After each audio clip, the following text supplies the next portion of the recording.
पसीना स्वेटिंग एक बहुत बड़ी नेमत है। इंसानी जिस्म का नॉर्मल टेम्परेचर 98.6 डिग्री फ़ारेनहाइट होता है और अगर ये बढ़ जाए तो जायद गर्मी पसीने की सूरत में जिस्म से बाहर निकलती है और एवेपोरेट हो जाती है। पसीने में 99% वाटर होता है और 1% मिनरल्स, लैक्टिक एसिड और साल्ट्स होते हैं। हमारे पूरे जिस्म में 40 लाख के करीब स्वेट ग्लैंड्स होते हैं, यानी छोटी छोटी मशीनें हैं जो पसीना पैदा करती हैं।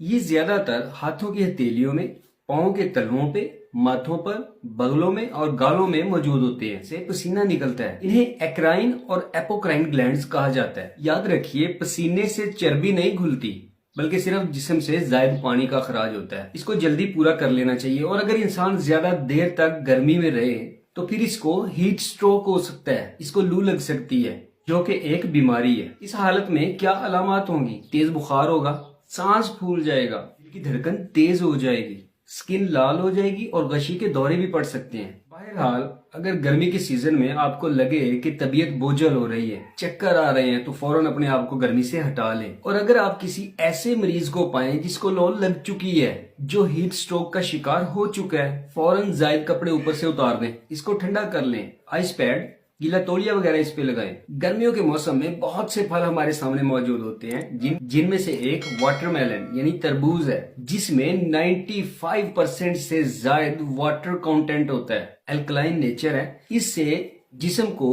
कैंसर के खिलाफ मुकाबला करने में भी कुव्वत मुदाफित मिलती है।